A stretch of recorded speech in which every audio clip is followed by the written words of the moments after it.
સામાન્યતઃ આટલા વર્ષોમાં જેટલી જગ્યાએ હું ગઈ છું કે ફેમિલી સાથે કે ઇન્ડિવિજ્યુઅલી, જેમાં પાણી સાથેની કોઈ પણ એક્ટિવિટી હોય તો સૌથી પહેલાં લાઈફ જેકેટ પહેરાવવામાં આવે છે. એડવાન્સમાં જ પહેરાવી દેવામાં આવે છે. એ હરિદ્વાર હોય કે ઋષિકેશ હોય કે સુરત હોય, ઇનફેક્ટ કે ગમે ત્યાં, હું જેટલા મને અનુભવો રહ્યા છે અને જેટલું મેં જોયું છે એટલા પ્રમાણે ઘણીવાર તો એટલું એ છીછરું પાણી હોય છે કે જેમાં આપણને ખબર જ હોય કે આમાં કોઈ પ્રકારની ભય છે જ નહીં, છતાંય પહેરાવવામાં આવે છે. એક સ્કૂલ ટ્રીપ જ્યારે હોય, સ્કૂલનું જ્યારે પ્રવાસ હોય, કોઈ શાળાનું હોય, શિક્ષકો જ્યારે એક જવાબદારીનું કાગળ ભરાવીને જતા હોય અને એના પછી પણ વાલી સૌથી વધારે, and believe me, being a counsellor, parents તરીકે પેરેન્ટ્સને પોતાના કરતાં પણ વધારે ભરોસો જો ક્યાંય હોય છે ને તો એ શિક્ષકો પર હોય છે, એ સ્કૂલ પર હોય છે. અને જ્યારે એ પ્રવાસ હોય ત્યારે આવું થાય કેવી રીતે? હું કઈ રીતે કરી શકો? મતલબ આ છે ને, આવું કશું પણ જ્યારે કશું નથી થતું ને ત્યારે કશું નથી જ થતું ત્યારે ઇટ્સ અ ફન. પણ બધું જ તમારા કંટ્રોલમાં નથી. કુદરત તમારા કંટ્રોલમાં નથી. બધી જ પરિસ્થિતિને આપણે બધી જ રીતે જાણતા નથી હોતા અને દરેક વસ્તુ મજાક નથી હોતી. આટલી હદે બેદરકારી હવે આ જ્યારે થઈ જ છે ને, તો બીજી 2-3 વાતો કે જે સ્કૂલની બેદરકારી અને સ્કૂલ મેનેજમેન્ટે બહુ જ હોશપૂર્વક આ સાંભળવું જોઈએ. અને જેટલા પણ આપણા મિત્રોમાં હોય તો ત્યાં સુધી તમે આ વિડીયો પહોંચાડો છો, કારણ કે ઘણા ક્લાસરૂમમાં એની આસપાસની જેમ જો વૃક્ષો વાવેલા હોય તો એના લીધે મચ્છર જે હોય તે પાણી પાવતા હોઈએ, આપણે પાણી પાવાનું જ હોય, પણ એના કારણે જે મચ્છરો જે રીતે મચ્છરની ઉત્પત્તિ થાય છે અને ક્લાસરૂમ સુધી જાય છે, બાળકોને કરડે છે, વારંવાર આ ધ્યાન પર વાલી તરીકે કોઈ લાવ્યું હોય ને તો પણ મેનેજમેન્ટના કાનમાં કશું જ થતું નથી.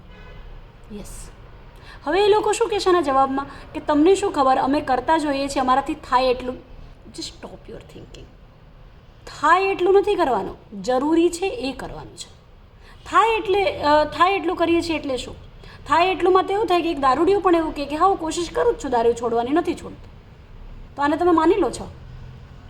થાય એટલું તો આખું ગામ ચલાવે છે ને, આને ગાડરિયો પ્રવાહ કહેવાય છે ને, આને લબાડ વૃત્તિ પણ કહેવાય છે.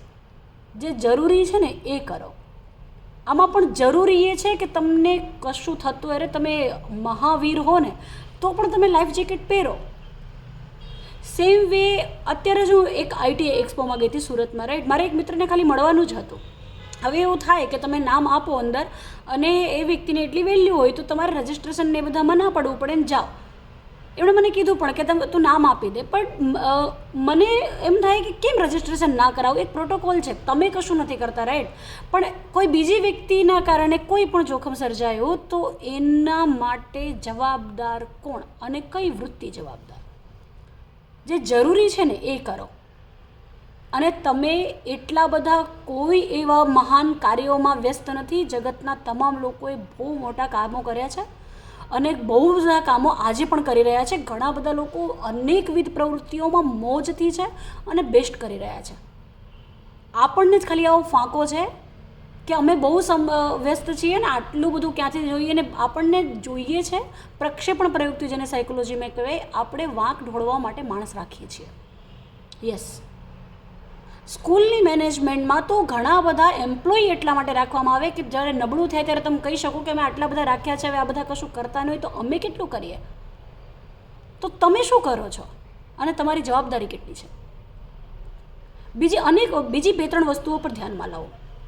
બાળકોનો સાથે કોઈ પ્રોગ્રામ હોય, હું વાત કરવા બાળકો જ્યારે અત્યારે જે વાત કરું છું પર્ટિક્યુલરલી, તો બાળભવનથી લઈને 4-5મા ધોરણ સુધીમાં, અરે સ્કૂલમાં હોલ હોય ત્યાં, અને સારો હોલ હોય તો ત્યાં ઘણા બધા અપ્રોચ કરે અને ઘણા બધા પ્રોગ્રામ કરે, બરાબર. ઘણીવાર તો વિદ્યાર્થીઓ જાણે એમની ખરીદેલી ઓડિયન્સ હોય એવી રીતે વાપરવામાં આવે. એમને બેસાડી જ દેવાના. મેનેજમેન્ટનો ઓર્ડર હોય એટલે આચાર્ય તો મૂકે જ ને, મૂકવા જ પડે એમને.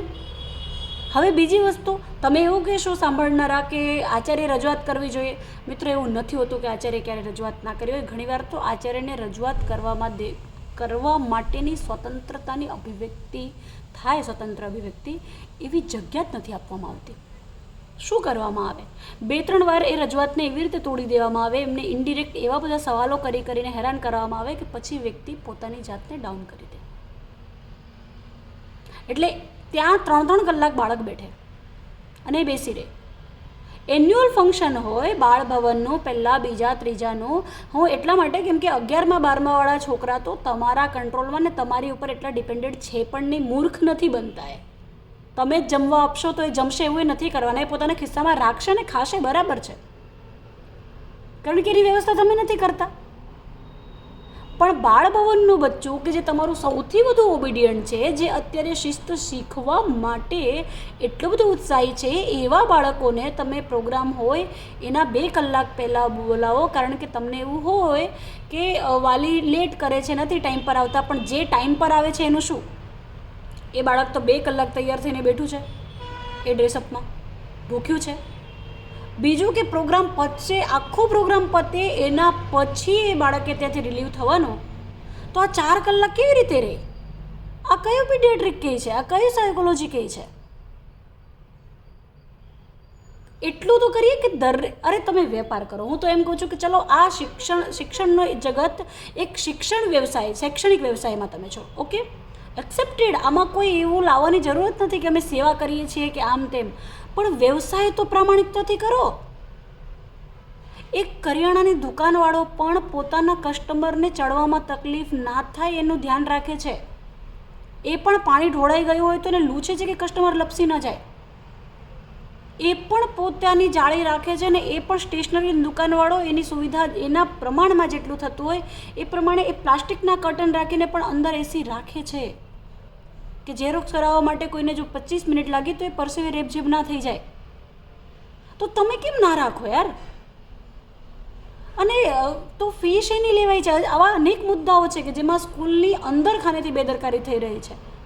અને આ શરૂઆત છે ને આવી રીતે જ થતી હોય, અચાનક ઉપરનું ના દેખાય. એના રૂટ એ વૃત્તિઓમાં છે, અને વૃત્તિ જ ખોટી દિશામાં છે, અને એટલે પ્રવૃત્તિઓનું પરિણામ આ આવે છે. સરવાળે ભોગવવાનું કોને?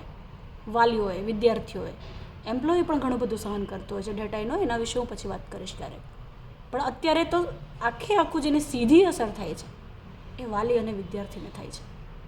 So please think about it. તમારા વ્યવસાયને ઓનેસ્ટી, સમય, રુચિ અને એક્સલન્સી બધું જ આપો, because you have to, you must. Thank you.